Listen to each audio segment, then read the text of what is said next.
ନମସ୍କାର।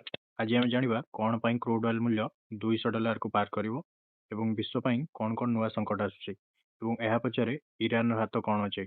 ଜାଣିବା ପାଇଁ ଭିଡିଓଟିକୁ ଶେଷ ପର୍ଯ୍ୟନ୍ତ ଦେଖନ୍ତୁ। ଆପଣ ଏଇ ଯୋଉ ଜାହାଜଟିକୁ ଦେଖୁଛନ୍ତି, ଏଇ ଜାହାଜର ନାଁ ହେଉଛି ମୟୂରୀ ନାରୀ, ଯୋଉଟା କି ଥାଇଲାଣ୍ଡର ଗୋଟେ ଜାହାଜ। ଏଇ ଜାହାଜ କଣ ହେଇଥିଲା, ୟୁଏଇରୁ ଇଣ୍ଡିଆ ଆସୁଥିଲା। ୟୁଏଇର ପୋର୍ଟରୁ ଇଣ୍ଡିଆ କାନ୍ଦଲା ପୋର୍ଟକୁ ଆସୁଥିଲା, ଗୁଜରାଟରୁ କାନ୍ଦଲା ପୋର୍ଟକୁ ଆସୁଥିଲା।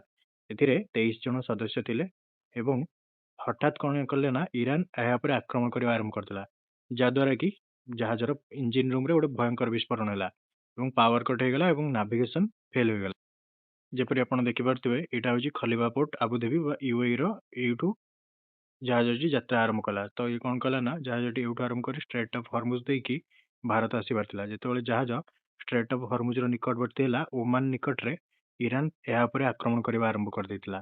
ତ ଆକ୍ରମଣର ବ୍ୟାପକତା ଏତେ ଥିଲା ଯେ ଇଞ୍ଜିନ ରୁମରେ ବିସ୍ଫୋରଣ ହେବା ଦ୍ୱାରା 23 ଜଣ କ୍ରୁ ମେମ୍ବର ଭୟଙ୍କର ଆହତ ହୋଇଥିଲେ, ଯେଉଁଥିରୁ 20 ଜଣଙ୍କୁ ସୁରକ୍ଷିତ ଭାବେ ଉଦ୍ଧାର କରାଯାଇପାରିଛି, କିନ୍ତୁ ବର୍ତ୍ତମାନ ସୁଦ୍ଧା ନିଖୋଜ ଅଛନ୍ତି।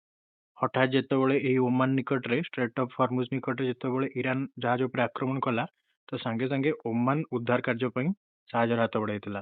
ତ ଓମାନର ରୟାଲ ନେଭି କଣ କରିଥିଲେ, এই ଜାହାଜରେ ଥିବା 23 ଜଣ କ୍ରୁ ମେମ୍ବରଙ୍କ ମଧ୍ୟରୁ 20 ଜଣଙ୍କୁ ସୁରକ୍ଷିତ କାଢିଥିଲେ। ବର୍ତ୍ତମାନ ସୁଦ୍ଧା 3 ଜଣ ନିଖୋଜ ଅଛନ୍ତି। ତ ଓମାନର ରୟାଲ ନୌସେନା ଏଥିରେ ବହୁତ ସାହାଯ୍ୟ କରିଥିଲା। ତ ଏଥିପାଇଁ ଓମାନକୁ ବହୁତ ବହୁତ ଧନ୍ୟବାଦ। ଆସନ୍ତୁ ଜାଣିବା ଏହି କାନ୍ଦଲା ପୋର୍ଟ ଭାରତ ପାଇଁ କାହିଁକି ଗୁରୁତ୍ୱପୂର୍ଣ୍ଣ। କାନ୍ଦଲା ହେଉଛି ଇଣ୍ଡିଆର ସବୁଠୁ ବଡ଼ କାର୍ଗୋ ପୋର୍ଟ। ଯଦି ଏହି ରାସ୍ତା କାନ୍ଦଲାକୁ ଆସୁଥିବା ରାସ୍ତା ବନ୍ଦ ହେଇଯିବ, ତାହେଲେ ଭାରତକୁ ଆସୁଥିବା ସମସ୍ତ ଯୋଗାଣ ମଧ୍ୟ ବନ୍ଦ ହୋଇଯିବ। ତ ବର୍ତ୍ତମାନ ଦେଖନ୍ତୁ କାନ୍ଦଲା ପୋର୍ଟ କଣ କଣ ସବୁ ଜିନିଷ ହ୍ୟାଣ୍ଡେଲ କରୁଛି। ମୋଷ୍ଟଲି ଏଇଟା ପେଟ୍ରୋଲିୟମ ପ୍ରଡକ୍ଟ ଯୋଉଟା ଆସୁଛି ଆମର ଗଲ୍ଫ କଣ୍ଟ୍ରିରୁ, ତ ଏଇ କାନ୍ଦଲା ପୋର୍ଟକୁ ଆସେ। ସେକେଣ୍ଡ, ରାସାୟନିକ ପଦାର୍ଥ, ଯୋଉଟା କି ଆପଣଙ୍କର ପେଷ୍ଟିସାଇଡ, କେମିକାଲ୍ସ, କୃଷି କ୍ଷେତ୍ରରେ ଯୋଉ ସବୁ ପଦାର୍ଥ ବ୍ୟବହାର ହେଉଛି, ତାହା ମଧ୍ୟ କାନ୍ଦଲା ପୋର୍ଟକୁ ଆସେ। ଯଦି ଆପଣ କାନ୍ଦଲା ପୋର୍ଟକୁ ଏହି ପଦାର୍ଥ ଗୁଡ଼ିକର ଆସିବା ବନ୍ଦ ହେଇଯିବ, ତ ଭାରତର କୃଷି କ୍ଷେତ୍ର ବ୍ୟାପକ ରୂପରେ ପ୍ରଭାବିତ ହେବ। ସାର ଏବଂ ଖାଦ୍ୟଶସ୍ୟ ମଧ୍ୟ ଏହି କାନ୍ଦଲା ପୋର୍ଟକୁ ଆସିଥାଏ। ବର୍ତ୍ତମାନ ଆସନ୍ତୁ ବୁଝିବା ହରମୁଜ ଷ୍ଟ୍ରେଟ୍ ବା ହରମୁଜ ପ୍ରଣାଳୀ କଣ ପାଇଁ। ଏଇଟା ବିଶ୍ୱର ଅର୍ଥନୀତି ଉପରେ ସବୁଠୁ ଗୋଟେ ବଡ଼ ରାସ୍ତା ଏବଂ କଣ ପାଇଁ ଏହା ବନ୍ଦ ହେବା ଦ୍ୱାରା ବିଶ୍ୱ ଅର୍ଥନୀତିକୁ ଏହା ଇମ୍ପାକ୍ଟ କରିବ। ତ ଯଦି ଆମେ ଦେଖିବା, ବିଶ୍ୱର ଦୈନିକ ତେଲ ଆବଶ୍ୟକତା ହେଉଛି ଟୋଟାଲ ବିଶ୍ୱର 100 ନିୟୁତ ବ୍ୟାରେଲ ଏବଂ କେବଳ 20 ନିୟୁତ ବ୍ୟାରେଲ ହରମୁଜ ଷ୍ଟ୍ରେଟ୍ ଦେଇ ଯାଇଥାଏ। ତେଣୁ 1/5 ତୈଳ ଏଇ ଷ୍ଟ୍ରେଟ୍ ବା ଏଇ ପ୍ରଣାଳୀ ଦେଇକି ଯାଇଥାଏ। ଯଦି ଏହି ସଂକୀର୍ଣ୍ଣ ରାସ୍ତାଟି ସ୍ଥାୟୀ ରୂପେ ବା ଅସ୍ଥାୟୀ ରୂପେ ବନ୍ଦ ରହିଲା, ତେଣୁ ଏହା ବିଶ୍ୱର ତୈଳ ଅର୍ଥନୀତିକୁ ବ୍ୟାପକ ରୂପେ କ୍ଷତିଗ୍ରସ୍ତ କରିବ। ଏହାଦ୍ୱାରା ବିଭିନ୍ନ ଦେଶର ଅର୍ଥନୀତି ମଧ୍ୟ ପ୍ରଭାବିତ ହେବ। ତ ଇରାନ କଣ କରିଛି, ବର୍ତ୍ତମାନ ପରିସ୍ଥିତିରେ ଷ୍ଟ୍ରେଟ୍ ଅଫ୍ ହରମୁଜକୁ ଅଟକାଇ ରଖିଛି। ଏହା ବାଟ ଦେଇ କୌଣସି ବି ଦେଶର ଜାହାଜକୁ ଛାଡୁଛନ୍ତି। କେବଳ ଏକ୍ସେପ୍ସନରେ ଆପଣ ଦେଖିପାରୁଥିବେ, ଚୀନ ଏବଂ ରଷିଆର କେତେଟା ଜାହାଜକୁ ଇରାନ ପ୍ରବେଶ କରିବାକୁ ଅନୁମତି ଦେଉଛି। ଇରାନ ଗୋଟେ ବଡ଼ ଧମକ ଦେଇଛି ଯେ ଗୋଟିଏ ବି ଲିଟର ତେଳ ଷ୍ଟ୍ରେଟ୍ ଅଫ୍ ହରମୁଜ ଦେଇ ପାସ୍ କରିବ ନାହିଁ। ତ କେମିତି ଏହାକୁ ସେ ଅଟକେଇ ରହିଛି, ଆସନ୍ତୁ ବୁଝିବା। ତ କୌଣସି ବି ଜାହାଜ ଷ୍ଟ୍ରେଟ୍ ଅଫ୍ ହରମୁଜର ନିକଟବର୍ତ୍ତୀ ହେଲେ ବା ହରମୁଜ ଦେଇ ବାହାରକୁ ଯିବାକୁ ଯଦି ଚେଷ୍ଟା କରୁଛନ୍ତି, ତ ଇରାନ କଣ କରୁଛି, ନାଭି ମାଇନ୍ ବା ନୌସେନା ମାଇନ୍ ଲଗେଇ ତାପରେ ଆକ୍ରମଣ କରୁଛି, ଡ୍ରୋନ୍ ଲଗେଇ ଆକ୍ରମଣ କରୁଛି ଏବଂ ମିସାଇଲ ଦ୍ୱାରା ଆକ୍ରମଣ କରୁଛି। ଯୋଉ ନୌସେନା ମାଇନ୍ ସେଟା ଅଣ୍ଡର ୱାଟର ବା ସିରେ ବିଛାଇ ରଖିଛି। ଯଦି କୌଣସି ଜାହାଜ ଏହାର ଉପର ଦେଇ ଗତି କରୁଛି, ତ ଏହା ବିସ୍ଫୋରଣ ହେବା ଦ୍ୱାରା ଜାହାଜ ଗୁଡ଼ିକ କ୍ଷତିଗ୍ରସ୍ତ ହେଉଛନ୍ତି। ତେଣୁ ଭୟଭୀତ ହୋଇ କୌଣସି ବି ଜାହାଜ ବର୍ତ୍ତମାନ ପରିସ୍ଥିତିରେ ଷ୍ଟ୍ରେଟ୍ ଅଫ୍ ହରମୁଜକୁ କ୍ରସ୍ କରିବାକୁ ସାହସ କରୁନାହାନ୍ତି। ତ ଯଦି ଏହି ପରିସ୍ଥିତି ଷ୍ଟ୍ରେଟ୍ ଅଫ୍ ହରମୁଜରେ ଆଉ କିଛି ଦିନ ଧରି ଲାଗି ରହେ, ତ ବିଶ୍ୱର ତୈଳ ଦର ନ୍ୟାଚୁରାଲି ବଢ଼ି ଚାଲିବ। ଆସନ୍ତୁ ବୁଝିବା କିପରି ତୈଳ ଦର ବଢ଼ି ବଢ଼ି ଚାଲିବ। ଯଦି ଜାହାଜ ଉପରେ ଆକ୍ରମଣ ଭୟ ରୁହେ, ତ କୌଣସି ବି ଜାହାଜ ଷ୍ଟ୍ରେଟ୍ ଅଫ୍ ହରମୁଜ ଦେଇ ପାସ୍ କରିବେ ନାହିଁ।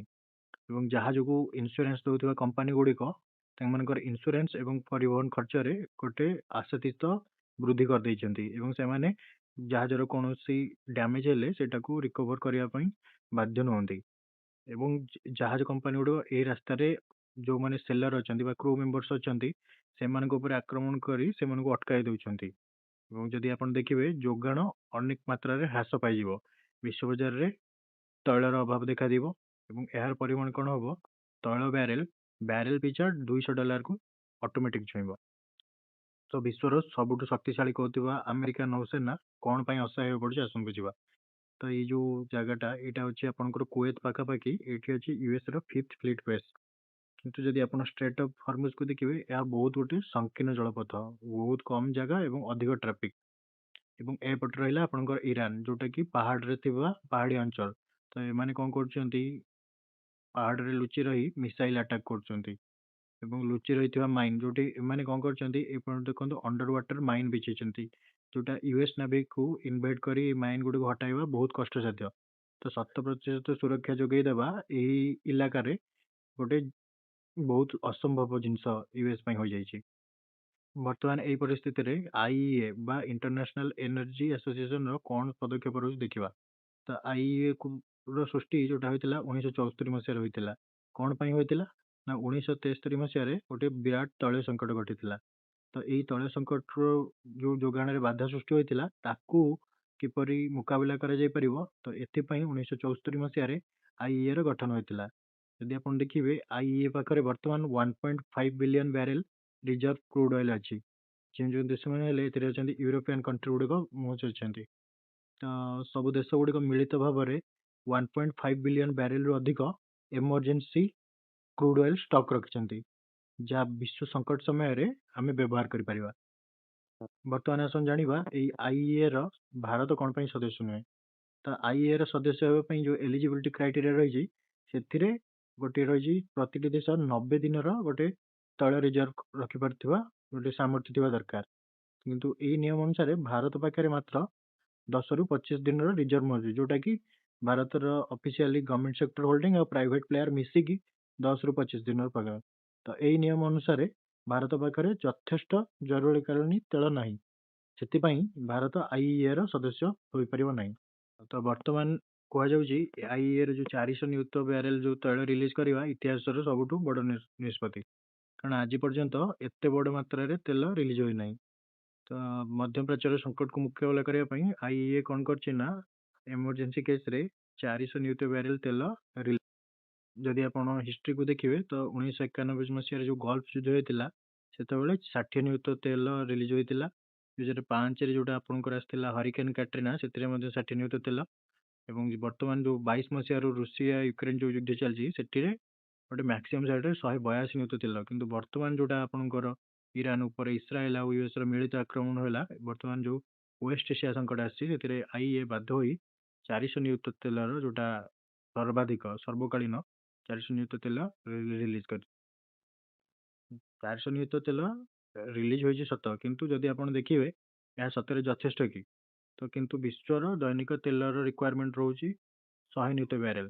ଆପଣ ଯଦି 400କୁ ଦେଖିବେ ତ ଏହା ଗୋଟେ 4 ଦିନ ଯିବ। ତ ଯଦି ଆପଣ କହିବେ 400 ନିୟୁତ ବ୍ୟାରେଲ କେବେ ବି ବିଶ୍ୱର ତେଲ ଚାହିଦାକୁ ମେଣ୍ଟାଇ ପାରିବ ନାହିଁ, ତ ଏହା ଗୋଟିଏ ସ୍ଥାୟୀ ସମାଧାନ ନୁହେଁ।